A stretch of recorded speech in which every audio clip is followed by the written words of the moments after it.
Choose the correct form of the verb to complete the following sentence.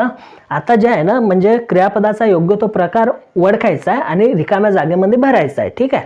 आता बघा वाक्य काय होतं की रामा अँड हरी रिकामी जागा ब्रदर्स. आता एक लक्ष घ्या, एक राम आहे. राम नावाचा एक जो आहे ना माणूस आहे, नंतर हरी आहे.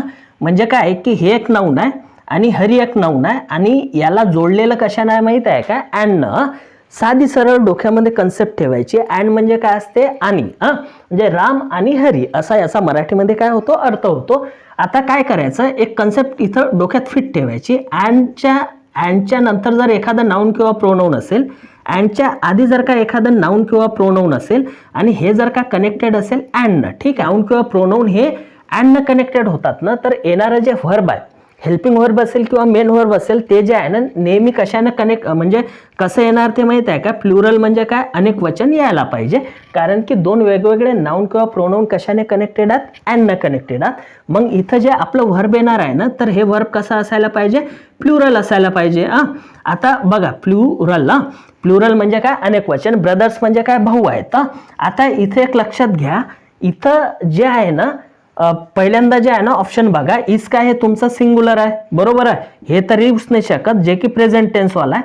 वाज म्हणजे काय असते? हे आपलं पास्ट टेन्स वाला सिंग्युलर व्हर्ब आहे, त्यामुळे हे पण नाही येणार. आणि नंतर काय? आर म्हणजे काय? आहेत.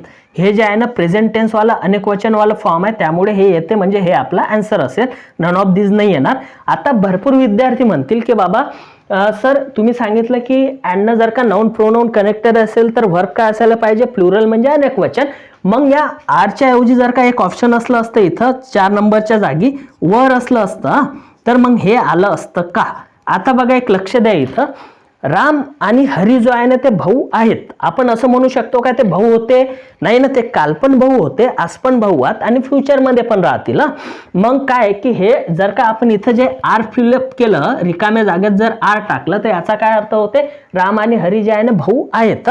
मग आजचा जो काळ आहे ना सिंपल प्रेझेंट टेन्स म्हणजे साधा वर्तमान काळ होतो. ठीक आहे. तुम्ही जेव्हा वेळ टाकता याचा अर्थ काय होते? ते भाऊ होते. मग दोघं भाऊ जर असतील, ते भूतकाळात पण भाऊ राहतात आणि वर्तमान काळात पण भाऊ राहतात आणि भविष्य काळामध्ये पण भाऊ राहतात. मग जे घटना तिन्ही काळात सेम राहते ना, तिथं साधा वर्तमान काळच यूज करावं लागते, म्हणून तिथं आर येणार आहे. वर जे आहे ना हे अजिबात येऊ नाही शकत. आणि अशी गोष्ट त्याचे भांडणं जरी झाली, मारामारी जरी झाली आणि दोघांनी एकमेकाचा खून खराबा जरी केला ना, तरी सुद्धा ते भाऊच राहतील, म्हणून इथं आर येणार आहे. म्हणून आपलं ऑप्शन जे आहे ना हे 3 नंबरचं येणार, वर अजिबात येणार नाही. ठीक आहे.